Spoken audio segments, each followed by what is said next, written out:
Does a company that has over $1,400 of my money have the right to demand that I give them $500 and my personal bank account username and password, or they will keep my money?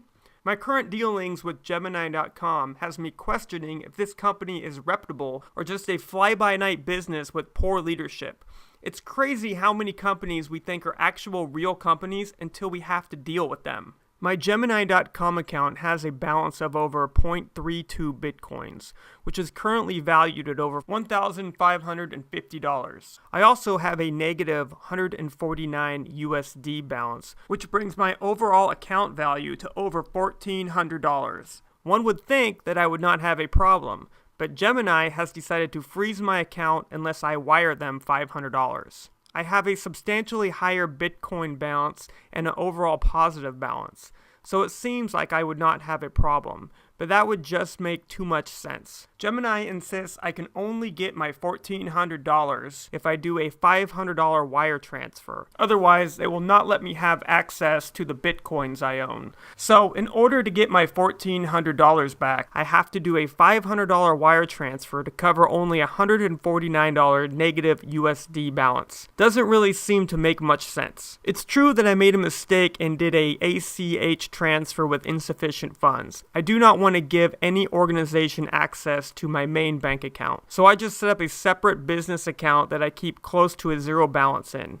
Then when I want to do a transfer, I move money into this separate account and then to Gemini. Okay, so I messed up and did not have enough money into the account, but they are demanding I resolve the situation in a way that is completely illogical and refuse to answer any emails on the topic. They will not even give me a no, they simply just ignore any email I send them. For example, I sent a few emails asking why I cannot pay by another means and point out that I have a USD balance of only negative $149. Not sure why I have to send $500, but they just simply ignore me. Customer service is important because it tells us the style of the founder. If the customer service is helpful, they know their job depends on quality service and they try to do their best to do a good job. However, if customer service is unhelpful, rude, or simply does not answer the question, it shows us that there's mismanagement within the company and the agent has started to get a thick skin due to a regular occurrence of angry customers. This is now what I'm starting to see in Gemini.com, simply ignoring my emails. Even though I'm getting confirmation stating that they are receiving my emails, just in case I emailed them from another email account. This one they responded to, but simply told me they would not answer the question because this email is not the one linked to my Gemini account. I sent them a follow-up email from this account, also ignored.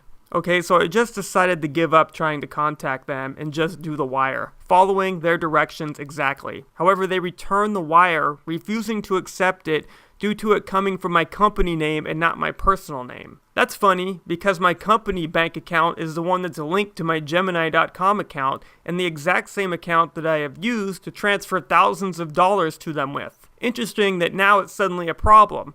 Of course, this wire cost me $25, so I'm just out that money. They told me I have to wire them from a bank account that has my name on it. So now I have to do a wire from my personal bank account, which has my name, but wait, it gets rejected again because it's not the one linked to my Gemini.com account, so I'm out another $25. They tell me the only way they will accept the wire to restore my account is to give them access to my personal bank account and link it to their system. Here's the problem. I don't want to give anyone my personal bank account login details, especially Gemini.com. Is it legal to hold someone's money hostage? Tell them that if they want to gain access to their $1,400, that they have to send you $500, and then demand that they also provide you with their personal bank account username and password? That seems tremendously shady to me, especially because the negative USD balance is only $149, and my account has funds well over that in it right now. It doesn't make me have a lot of trust in a company, especially when they ignore most of my emails, and when they do respond, it's signed with a generic customer support signature and no real customer support representative name on it. Who am I talking to that is telling me I have to give them access to my personal bank account? The odd thing is, they accept many forms of payment. I could do an ACH transfer, credit card,